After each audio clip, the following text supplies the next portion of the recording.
Amandemba, Amandemba, eh. Amandemba, Amandemba, eh. Amandemba, Amandemba, eh.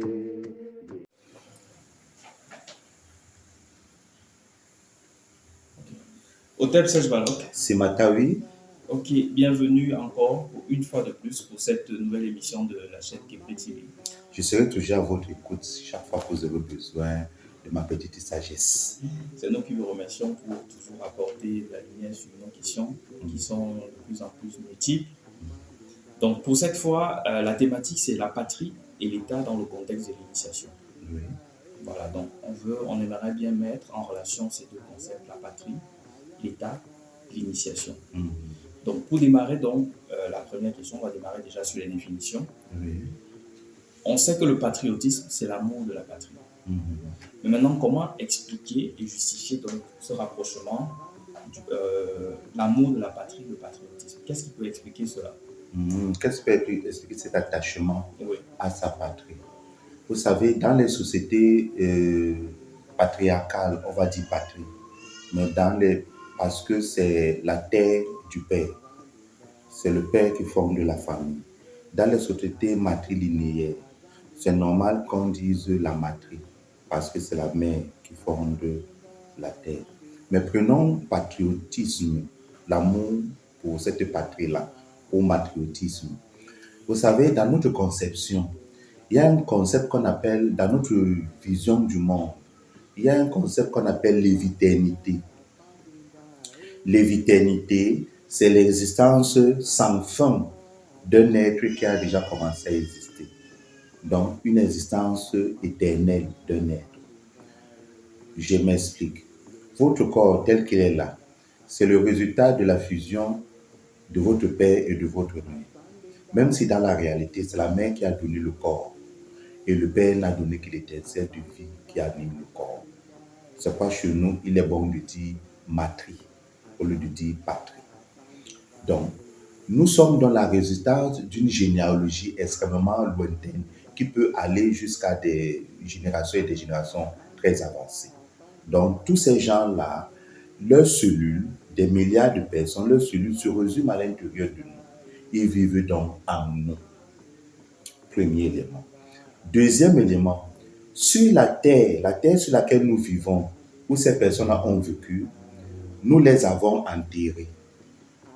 En les enterrant à travers des rites, nous avons exprimé un amour envers eux.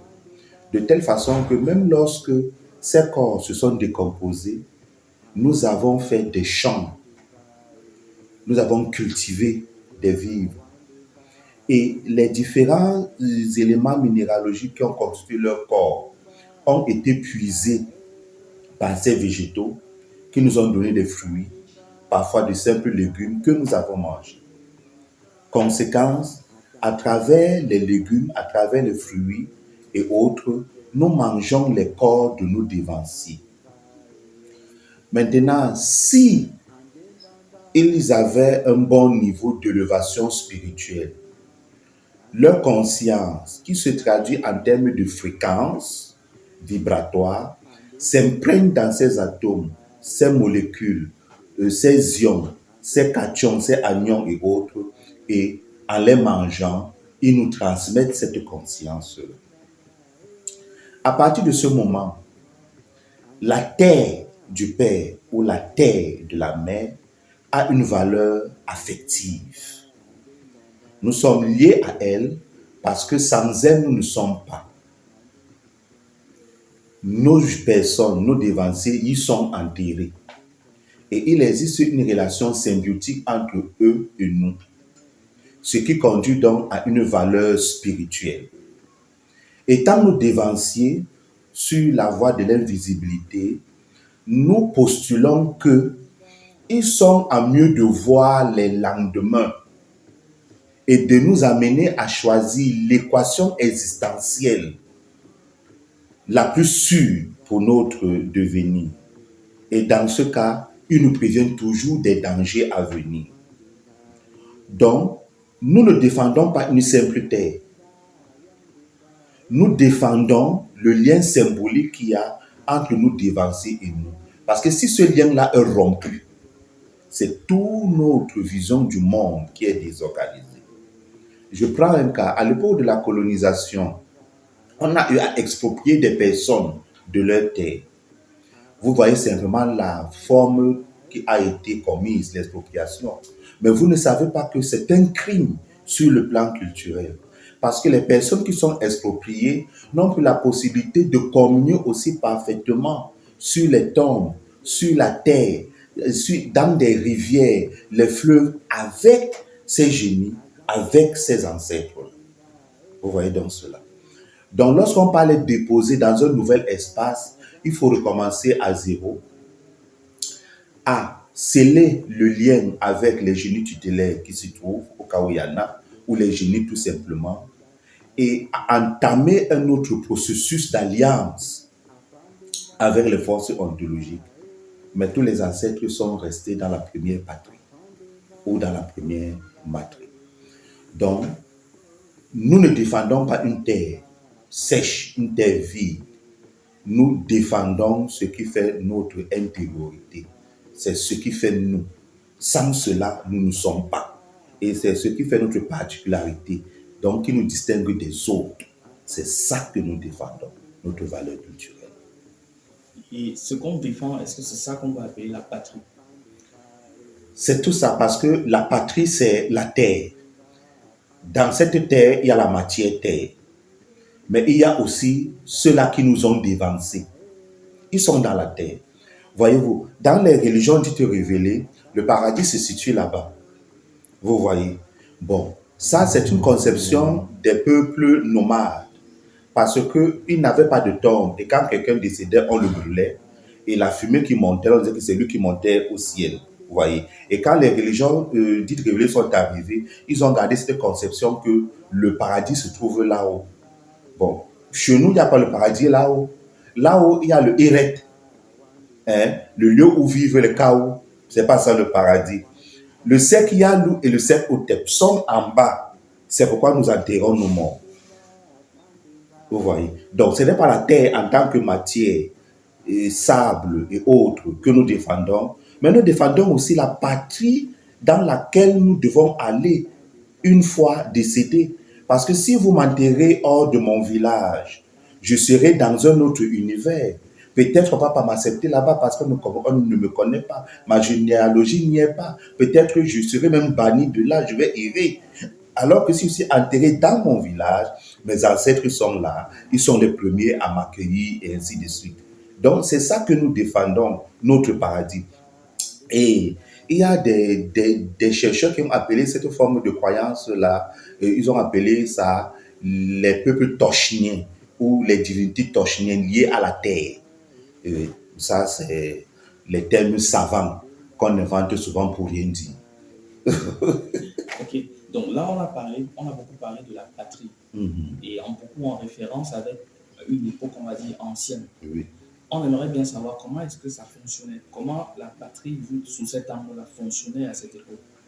Voilà. La patrie ou la matrie, pour le dire tout simplement, dans les sociétés de la bande sahélienne qui se sont constituées en État centralisé, il n'y a pas un problème. La forme de l'État était à rapprocher à la forme qu'on connaît aujourd'hui comment est-ce qu'Achille appelle ça, des post-colonies. Bon, mais revenons un peu dans les sociétés forestières. C'est très intéressant. Pour nous, des sociétés forestières, la société est gérée par des initiés. Il y a plusieurs confréries. Et ces confréries-là sont, comment on va dire cela, spécialisées. Vous irez par exemple, je n'aime pas l'expression société acéphale. Peut-être que c'est égalitaire aussi, ça n'a pas de sens. Prenons les sociétés de la bande forestière, prenons ça comme ça là. Prenons un cas, vous aurez les confréries qui s'occupent de la justice immanente, qui rendent justice. Vous aurez les confréries qui s'occupent de la divination. Vous aurez des confréries qui s'occupent des traitements. et vous aurez les confrères qui sont là pour gérer. Celles-là, on les voit. Ça peut être, ils peuvent être représentés par le Kokoma, ils peuvent être représentés par le Mbombo, et ainsi de suite. Vous voyez, dans ce cas-là. Et lorsque la colonisation est arrivée, c'est eux qui étaient les réels chefs qui organisaient toute la structure sociale. Et ils devaient gérer le visible et l'invisible. On se référait toujours à eux. Maintenant, dans les sociétés centralisées, la plupart de ces sociétés-là se sont construites à l'issue d'un processus qui a été le plus souvent violent. Cela veut dire que des conquêtes. Un groupe est venu s'installer quelque part, a trouvé d'autres groupes, les a soumis par la force. Et ces petits groupes qu'on a trouvés vont constituer des royaumes ou bien des chefferies. Et le groupe dominant va donc constituer la superstructure.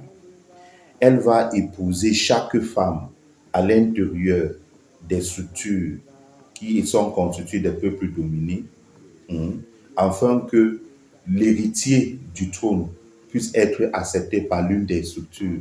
Mais chacun va venir déposer au pied du conquérant l'insigne du pouvoir. Son insigne du pouvoir sera conservé chez celui-là qui est le vainqueur. Et il va donner à ce vainqueur-là sa panthère. Cela veut dire la femme qui est censée donner le sang royal. Ça donne donc la légitimité à celui-là. Quand il aura des princes avec toutes ces femmes-là, ça lui donne la légitimité d'intervenir dans n'importe quelle chefferie. Parce que c'est lui qui a la panthère chez lui. Ok.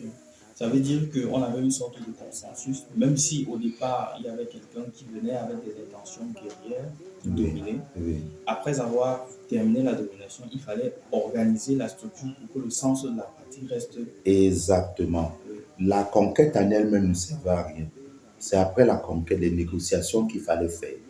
Parce que vous ne pouvez pas gérer un territoire si vous ne maîtrisez pas les forces ontologiques de ce territoire. Non. Le roi conquérant risquait de perdre sa vie. Donc, il faut absolument faire des négociations. Et il faut que le roi conquérant ou le chef conquérant devienne un natif du royaume conquis ou de la chefferie conquise. Dans ce cas, qu'est-ce qu'on fait? Il y a des rites pour devenir natif quelque part. On lui fait ses rites. Il devient natif et il est intégré dans le lignage royal. D'accord? En tant que personnage du lignage royal, c'est là maintenant qu'il prend la femme qui est la panthère. Il épouse et lui fait un enfant. Parce qu'il a épousé sa sœur, on les bannit du lignage. C'est un jeu. Le concept de inceste royal, c'est un jeu. Donc, vous êtes le roi conquérant. Vous avez conquis mes terres. Pour pouvoir les administrer, il faut avoir la maîtrise des forces ontologiques. Et le processus commence par le fait qu'il faut être natif pour pouvoir avoir le droit de gérer. Vous ne pouvez pas gérer le génie qui est là. Vous ne pouvez pas. Il ne va pas vous obéir. Et il risque de se retourner contre vous. Conséquent, je suis obligé de vous faire des rites pour que vous deveniez natif. Et une fois que vous devenez natif, nos us et coutumes peuvent vous frapper. Et parce que nos us et coutumes peuvent vous frapper, vous ne pouvez pas prendre une femme à l'intérieur d'un lignage, c'est de l'inceste. Or, je vais vous donner la panthère, et quand vous allez faire l'amour avec la panthère, avoir un enfant, on va déclarer l'inceste. On vous bannit du lignage. Or, en vous bannissant du lignage, vous partez avec la panthère. Et c'est comme ça que vous avez donc le pouvoir de nous gérer. Parce que l'enfant qui sera issu de là est reconnu par le génie du lignage. Et il peut gérer ce lignage-là. Vous serez usurpateur, mais pas l'enfant qui sera né de ce sang-là. Il ne sera plus usurpateur. Et lui, nous sommes obligés de nous soumettre parce qu'il est sorti du ventre de la panthère. C'est une exigence. Nous sommes obligés.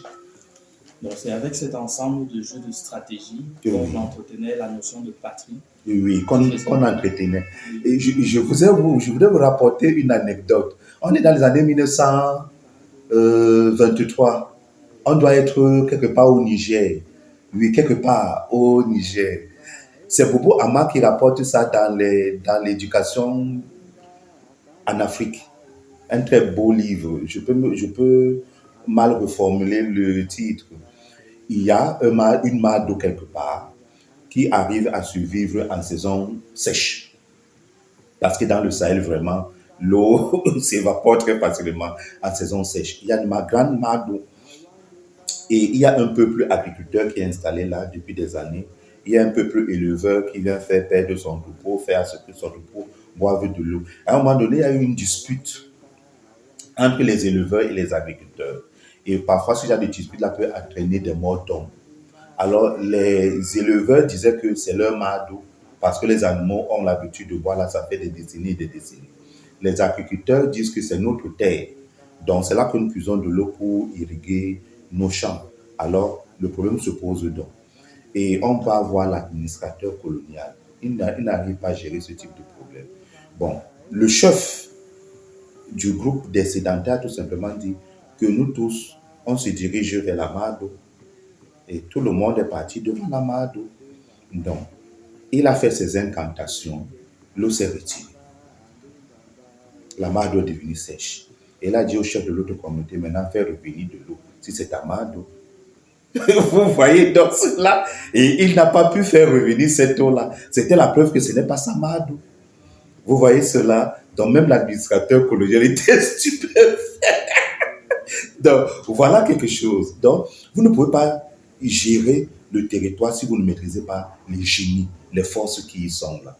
Donc nous sommes obligés de vous donner ces choses-là pour que vous puissiez diriger. Il y a quelque chose qui m'a intéressé dans le royaume du Songhai.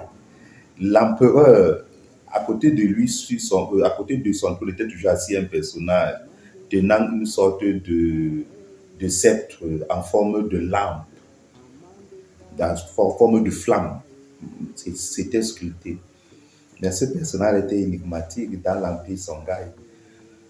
Il représentait le souverain du peuple, le peuple qui avait été soumis, sans lequel il était impossible aux Askia et autres de gouverner.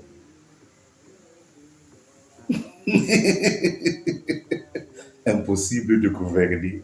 S'il n'est pas là, vous ne pouvez pas gouverner. Même s'il est soumis, il doit être là pour que vous puissiez gouverner. Sinon, aucun génie ne vous obéit. Ok, donc on a donc cette description de la notion de patrie avec tous les mécanismes qui sont mis en place pour toujours préserver cette notion de patrie, même en cas de guerre, pour préserver cette notion de patrie. Maintenant, on a le contact avec la colonisation. Oui. Bon, avec l'exemple que vous avez présenté, on a vu un cas où l'administrateur colonial, n'étant pas détenteur de toutes ces forces-là, Oui. n'était pas capable d'assurer la gestion véritable du territoire. Maintenant, la question c'est quel a donc été l'impact de la colonisation sur cette structure de la gestion ou alors sur cette notion de la patrie et la façon avec laquelle c'était géré? Oui, lorsque on gérait selon les principes traditionnels, il y avait l'harmonie. Il y a un auteur, Ibn Battuta. Il a été au Mali à l'époque du Mansa Suleiman, si mes souvenirs sont bien.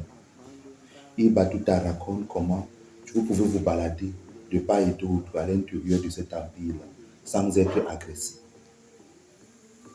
Alors qu'en Europe, vous ne pouvez pas faire Rome, Naples. Vous devez être agressé 10 000 fois, égorgé. Dieu devait vous ressusciter et les bandits vous égorger encore. Donc pour vous dire l'insécurité qu'il y avait à l'époque en Europe. Alors que nous, dans nos royaumes, c'était la paix. C'était la sûreté. Donc lorsque la colonisation va venir, ces personnes qui sont détenteurs du pouvoir traditionnel et qui ont la pleine conscience de gérer dans l'intérêt commun, ils ont cette pleine conscience de gérer dans l'intérêt commun. Ils ne sont pas sains, mais le fait qu'ils aient la conscience de gérer dans l'intérêt commun, c'est déjà suffisant. Ils ne pouvaient pas se soumettre à la colonisation. Donc, le colon sera obligé, parce qu'ils ne vont pas respecter un certain nombre de règles, il ne veut pas être auxiliaire d'administration, on va les déchoir, on va les déchoir et on va mettre d'autres personnes. À l'époque allemande, dans un carré colonial comme le Cameroun, les Allemands vont destituer les Bombok, qui étaient les réels chefs. On va créer les Bombok un peu partout dans le Cameroun. On va créer les chefferies de premier degré, de premier degré, de deuxième degré et de troisième degré. Et là où ce n'étaient pas les initiés, mais c'était les gens d'une certaine dignité, même à l'ouest par exemple, le chef qu'on trouvait, s'il ne veut pas se ranger, on le destitue, on met soit son frère, on met soit son fils, et ainsi de suite. Et on est même allé jusqu'à créer l'école des enfants des chefs pour les former à une autre logique de la gestion du pouvoir. Cela veut dire que le pouvoir doit toujours être un pouvoir régalien, du début à la fin. Sanctionner, sanctionner, sanctionner. Mais vous sanctionnez chaque fois, pourquoi? Pourquoi vous n'éduquez pas? On fait une loi, au lieu de sensibiliser, d'éduquer et autres, on passe sanction, sanction, sanction. On éduque le peuple quand? Vous voyez cela, non? Donc, c'est parce que c'était un, un régime d'exception. Je ne vais pas dire un régime totalitaire, non, l'expression serait mal choisie. Et la colonisation était un régime d'exception. Les colonisés étaient des personnes anté-adamiques. Cela veut dire qu'ils ont été créés avant Adam et Ève. Or, l'humanité, dans la perspective chrétienne, commence avant Adam et Ève. Ce qui avant Adam et Ève, c'était des animaux. Donc, vous pouvez les torturer, les couper la tête, couper les mains. Ce n'était pas un péché. Donc, c'est pourquoi il fallait toujours frapper. Il fallait toujours le code de l'indigénat, toujours sanctionner à bout du chemin. Même quand le nègre ne connaît même pas lire, ne connaît même pas écrire, il ne comprend même pas tes lois. Il marche comme ça en route parce qu'il a vu un homme blanc, il est émerveillé, il le regarde, on le prend, on le tabasse parce que tu as regardé le blanc dans les yeux. Même quand tu es émerveillé de voir quelqu'un qui ressemble au fantôme de chez toi, on te tabasse encore, alors que tu as un sérieux problème psychologique d'avoir vu quelqu'un qui n'a pas la même couleur de peau que toi. On te tabasse. Vous voyez? Et c'est comme ça qu'on a donc désorganisé toute cette structure-là. Et les États, les post-colonies ont continué avec cette logique-là. Parce que le pouvoir colonial, c'est toujours lui qui a continué. Un peu partout en Afrique, le blanc est parti, mais il a laissé le blanc pour gérer ce qu'il a eu à créer. Parce que les États post-coloniaux ne reflètent en rien nos aspirations. La République, la République n'est pas inhérente à notre culture. La République est un concept maçonnique. La Révolution française, c'est les maçons qui l'ont faite. Ils ont floué le bas peuple. Ce n'est pas moi qui le dis, même les Français eux-mêmes le disent dans leurs commentaires. Ils ont floué le bas peuple. La République française, liberté, égalité, fraternité, c'est la devise du temple maçonnique de Paris, de la Grande Loge de Paris. C'est eux qui étaient au cœur de la Révolution. Donc ce n'est pas un secret, on ne peut pas me poursuivre pour cela. Ce n'est pas un secret, ce n'est pas un problème de culture. Vous voyez donc cela. Donc la République n'est pas inhérente à notre être. On nous l'a imposée. Quand on l'a créée, nous n'étions pas. Les frontières de quel État? En les implantant, on a demandé à quel nègre? À aucun nègre. Le pouvoir politique qu'on a imposé à la tête de ces États que la colonisation a créés, on a demandé à quel nègre? À aucun nègre. On a demandé à aucun nègre. Donc, aujourd'hui, on se retrouve dans une situation, on aurait dit la première période intermédiaire dans l'Égypte ancienne. Est-ce que ça veut dire que si on veut donc rentrer dans le concept de patrie, État et initiation, est-ce que ça veut dire qu'avant l'arrivée de la colonisation, la patrie était encadrée par les cercles initiatiques africains? Oui. Et avec l'arrivée du colon, il a travaillé à ce que la patrie s'organise selon ses cercles initiatiques à lui. Oui, selon ses propres cercles initiatiques. Parce que la République est maçonnique. Et dans la République, on a désorganisé la société de telle façon que les structures primitives n'y existent pas. En Europe, on a cassé les clans, on a cassé les tribus, on a tout cassé. D'accord? Et il ne fallait plus que l'être humain soit relié à la terre. Vous voyez cela. Bon, ça commence comment? À l'époque du Moyen Âge, l'homme était lié à la terre, même s'il vivait dans un fief où il y avait un seigneur, il était lié à la terre. Mais lorsque les Européens commencent le commerce à long cours et commencent à créer les villes, la population commence à diminuer des campagnes où régnait le féodalisme pour partir s'implanter dans la ville. Les villes devenaient comme des espaces de liberté parce qu'on pouvait se soustraire au Seigneur. Quand je dis le Seigneur, c'est le maître du fief. Maintenant, quand je vous dis Seigneur, et que vous voyez le Seigneur de la Bible, comment il se comporte, vous comprenez comment le chef, c'est le maître du fief. C'est son image qui a été transposée en tant que le Seigneur de la Bible. Cet homme-là qui nous frappe de fort mariage et de main morte. On ne peut pas prendre une femme hors du domaine, de son domaine. Non. Parce que les enfants qu'on ira faire appartiennent à un autre Seigneur. Donc, il faut prendre dans le domaine. Vous comprenez pourquoi dans beaucoup de religions, vous ne pouvez pas épouser une femme qui n'est pas de votre religion. Non. Sinon, elle doit d'abord se convertir à votre religion. On n'accepte pas cela. Il nous frappe de main morte. Tout l'héritage que nous avons, tous nos biens lui appartiennent. Même nos enfants ne peuvent pas hériter de nous. Il faut absolument qu'il lui prête allégeance pour pouvoir hériter. Vous voyez. Pour fuir cette misère, nous devons partir en ville. Et en ville, donc, l'espace de liberté et autres, ce sont les maçons qui pensent la ville. Et lorsqu'ils pensent la vie, c'est dans leurs intérêts. Je me réserve de vous donner les détails sur ce qui va se passer. Donc, on a donc fait le tour entre la patrie, l'État, l'initiation. On a vu que avant l'arrivée du colon, la patrie était encadrée par les cercles initiatiques africains. Et le colon, pour pouvoir nous dominer, s'est arrangé à substituer ces cercles initiatiques pour les siens. Maintenant, la question qu'on se pose, c'est, puisque on sonne le retour à nos valeurs, à nos traditions, quel est donc l'avenir de la patrie ou de la patrie? Nous ne pouvons pas totalement rentrer dans ce qui était hier. Ça sera un mimétisme. Ce n'est pas comme ça que la société évolue. Nous sommes obligés d'inventer notre futur en tenant compte de la déviance qu'on a aujourd'hui. On est obligé. Cela veut dire que quoi? Le chapitre 125 du Raoult Peremou Hérou, le livre, c'est ce qu'on appelle l'abusivement. Lepsus appelé le livre des morts. Les prêtres égyptiens disent, hier m'a enfanté, voici qu'aujourd'hui je crée les demain. Aujourd'hui, nous devons créer les demain. Il n'a pas dit demain, le lendemain ou le demain. Il dit les demain. Donc, nous sommes de possibilités s'ouvrent à nous. C'est à nous de faire le choix. Mais on ne peut pas ignorer hier ce traumatisme-là. On ne peut pas ignorer avant-hier comment l'Afrique traditionnelle était organisée. On doit tenir compte de ce qui est aujourd'hui, de cette république qu'on nous a amenée. Et la république, je vous ai dit que c'est une institution essentiellement maçonnique.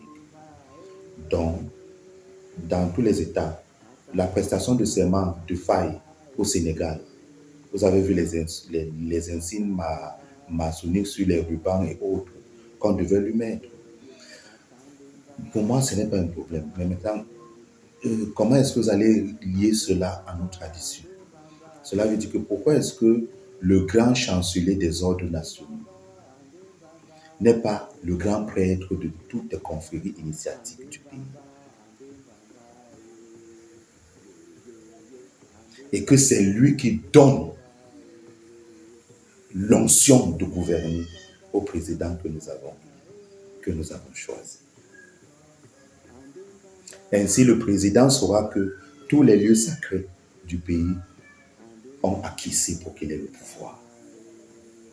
Et qu'il ne gère pas en tenant compte des intérêts extérieurs, mais de son peuple. D'accord? Quand un président est là, on va dire démocratie, il faut voter après chaque 5 ans ou 7 ans. Mais moi, il ne me gêne à rien, même s'il fait une éternité. S'il arrive à donner à manger au peuple, à satisfaire les exigences du peuple. Pourquoi est-ce qu'il faudrait changer de président chaque fois? Vous savez pourquoi on doit changer de président chaque fois? Pourquoi est-ce que l'Occident tient à ce qu'on change de président chaque fois? C'est tout simplement parce que à un moment donné, il peut ne plus être obéissant. L'élection est l'instrument par lequel nous allons le buter et le mettre à l'extérieur. Ça, c'est le projet de l'Occident.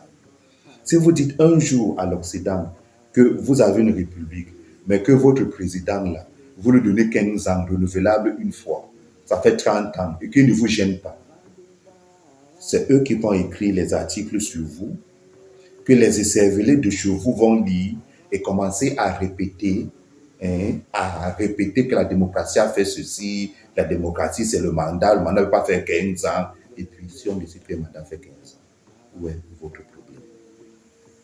Vous voyez dans ça, c'est à nous de décider. Pourquoi organiser une élection à plus de 30 milliards de francs CFA pour qu'on puisse contester le résultat et qu'on se massacre et que 11 000 personnes meurent? Vous voyez des milliards qu'on a dépensés pour une élection pour qu'on puisse s'entretuer. Si chaque fois il faut contester une élection, il faut descendre dans la rue, il faut qu'on casse les choses, mieux on annule les élections là une fois, que celui qui est là, qui gère. Bon, le jour où il sera fatigué, même la mort va l'enlever. Personne n'est éternel. Vous pensez que celui qui est là, qui gère, il m'empêche d'avoir mon pain quotidien? Tout ce qu'on lui demande, c'est de permettre que le peuple vive à l'aise. Qu'il fasse 10 ans, 50 ans, 100 ans, c'est son problème. D'accord? C'est son problème. On va me dire que c'est une royauté que tu veux instituer. On peut aussi dire que c'est une république. Mais on a décidé que nos présidents, on ne les vote pas. C'est nous qui avons décidé. Mais pourvu qu'ils soient des présidents qui comprennent qu'on a faim et qui nous donnent de temps en temps un peu à manger. Voilà. Donc, en conclusion, on va dire qu'il revient à nous de décider qui donne le pouvoir, attribue le pouvoir réel à celui qu'on aura élu comme le chef, le détenteur légal et légitime de pouvoir. Exactement, c'est à nous de décider. Et c'est à nous de travailler. Et il faudrait que cette décision-là ne soit pas objet de discussion, de tiraillement et autres. Et qu'on puisse lire là où se trouvent nos intérêts. Est-ce que tu es prêt à représenter nos intérêts? Oui, on te donne. Vous savez, quand il y a souvent les prestations de serment dans certains pays, je ris beaucoup. On prête serment sur la Bible très facilement. Il y a en Bolivie, il y a un pays en Amérique latine où c'est un aborigène, non pas le terme aborigène, non, c'est un natif, un Amérindien, un natif qui était devenu président. Je ne sais pas si c'est Morales, c'est dans un pays de l'Amérique latine. Il est parti prêter serment sur les crânes de ses ancêtres. Vous pouvez prêter serment sur la Bible, le Coran, vous volez, il n'y a pas un problème. Vous n'aurez rien. Mais je vous invite à prêter serment sur les crânes. Vous ne vivrez pas. Je vous jure.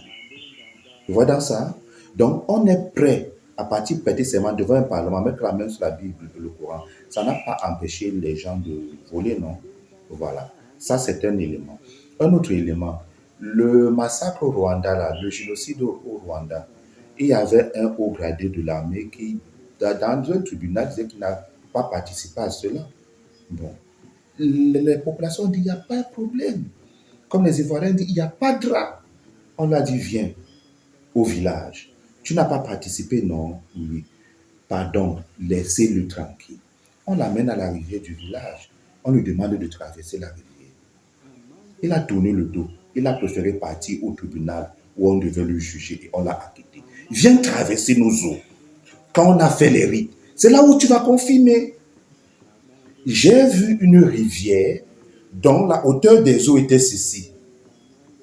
Mais ça a emporté un marabout qui est venu faire un traitement là. Ça a emporté. On n'a plus retrouvé son corps. Vous voyez? Donc, quand vous commencez à entendre un dirigeant qui dit non, moi je préfère prêter les serments sur la Bible, le Coran, il faut marcher là, c'est la sorcellerie. C'est parce qu'il est fou, qu'il est fou.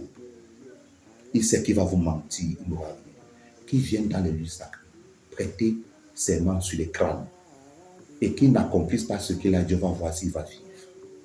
Donc, même s'il passe se cacher au Vatican, dans la basilique Sistine, nos choses vont partir le tirer de là et le ramener au village. Donc, en gros, la déstructuration de la notion de patrie, c'est, on va dire, c'est un prétexte pour nous usurper, sachant qu'on ne va pas être frappé par la sentence du territoire. Exactement. Ok. Merci Serge Balog pour tous ces éclaircies. En tout cas, on reviendra pour d'autres questions dans un nouvel épisode. Merci beaucoup.